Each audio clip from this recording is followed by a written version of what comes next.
섭취기한이 아니라 유통기한이 지난 음식이라도 요즘엔 건강한 사람도 잘 먹지 않습니다. 상했을 경우 배탈 나면 그 피해가 훨씬 크기 때문이죠. 그런데 항암 치료까지 받고 있는 백혈병 환자에게 사용기한이 지난 수액을 투여한 병원이 있습니다. 이 환자 일주일 뒤 숨졌습니다. 사망과의 인과관계는 밝혀지지 않았다지만 유가족들은 수액 탓이 아닌가 의심될 수밖에 없는데요. 황보혜경 기자의 단독 보도입니다.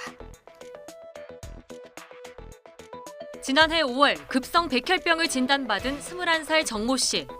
지난해 11월 중순부터 서울의 한 대학병원에서 면역세포가 감소하는 고강도 항암 치료를 받기 시작했습니다. 지난해 11월 27일 새벽 4시쯤 정 씨는 병원에서 포도당 수액을 맞았는데 사용기한이 무려 2달 넘게 지난 상태였습니다. 정 씨 보호자가 오전 9시쯤 이를 발견했을 땐 이미 100ml 정도가 정 씨 몸에 주입된 뒤였습니다. 그러니까 면역력이 아예 없다 보니까 정말 조심해야 되는 상황인데 단 1%만이라도 잘못이 됐다 하면 이 아이한테는 치명적인 건데.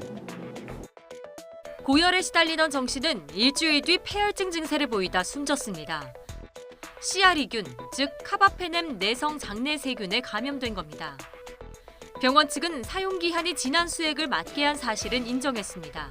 다만 수액을 만든 제약회사에 확인한 결과 적합성을 통과해 사망의 직접적인 원인은 아닌 걸로 본다는 입장을 내놨습니다. 수액 투여 과정에서 많은 문제가 있었던 사실은 병원 측도 인정하고 있습니다. 먼저 병원에선 매달 날짜가 지난 물품을 확인한 뒤 반납해야 하지만 이를 지키지 않았고 수액을 놓은 간호사가 사용기한을 최종 확인하지도 않았던 겁니다. 바코드를 이용을 해가지고 유통기간이 지나게 되면 경고음이 울리게 하거나 하는 등등의 여러 가지 보안 장치가 있는데 이러한 부분들이 제대로 관리가 안 됐다라고 볼 수밖에 없습니다. 대학병원에서 벌어진 어처구니 없는 사고에 대해 정 씨 유족 측은 한국의료분쟁조정중재원에 분쟁 조정을 신청했습니다. 이거하고 아이가 사망한 거에 대해서 직접적인 연관성이 정말 없기 때문에 그렇게 병원 쪽에서 얘기를 하는 건지 그게 너무 궁금한 거죠. 요즘은요, 저녁에라도 인터넷으로 급히 필요한 상품을 주문하면 이렇게 새벽에 딱 문 앞에 와 있습니다. 새벽 배송이 활성화된 건데요. 소비자에겐 너무나 편리한 이 시스템이 혹시 업계 종사자에겐 너무나 가혹한 시스템이 아닌가 싶기도 합니다. 새벽 배송으로 유명한 쿠팡의 물류 작업장에서 야간에 일하던 50대 근로자가 숨졌습니다. 쿠팡 야간 근로자의 사망, 이번이 처음은 아닌데요. 한동호 기자의 보도 함께 보시죠. 인천 원창동 쿠팡 배송 캠프입니다. 쿠팡 물류센터에서 보낸 물품들을 소비자에게 배송하기 전 보관하는 곳입니다. 이곳에서 새벽 5시쯤 50대 노동자 A씨가 쓰러졌다는 신고가 119에 접수됐습니다. 화장실에서 의식을 잃은 채였는데 병원으로 옮겨졌지만 결국 숨졌습니다. A씨는 새벽 1시 넘어 물품 분류 작업을 시작한 뒤 새벽 4시쯤 쉬는 시간에 조퇴하겠다고 밝힌 것으로 알려졌습니다. 쿠팡 배송 캠프 관계자는 A씨가 협력업체 소속 직원으로 해당 캠프에 처음 출근했다고 밝혔습니다. 경찰은 범죄 혐의점이 없다며 부검을 의뢰해 지병이 영향을 미쳤을 가능성을 조사할 예정입니다. 쿠팡의 사망사고는 과거에도 잇따랐습니다. 2021년 1월 쿠팡 동탄 물류센터에서 야간 아르바이트를 하던 50대 여성이 새벽 5시쯤 화장실에서 숨진 채 발견됐고 같은 해 12월 이 센터에서 50대 여성이 뇌출혈로 쓰러진 뒤 숨졌습니다.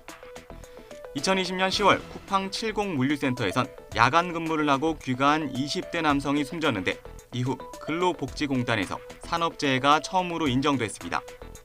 건강한 27세의 청년이 그냥 죽었습니다. 이것을 가지고 내 탓이 아니다. 회사는 아무런 잘못이 없다. 책임이 없다. 모든 것은 고인의 책임이다. 이렇게 몰아붙이고 있습니다.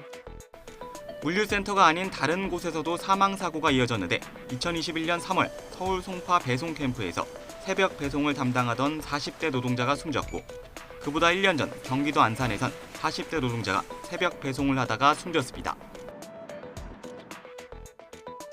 레저 행사에 참여한 사람이 사고로 숨졌다면 주최 측의 책임은 어디까지일까요? 안전사고가 발생할 때마다 책임 소재는 늘 논란입니다.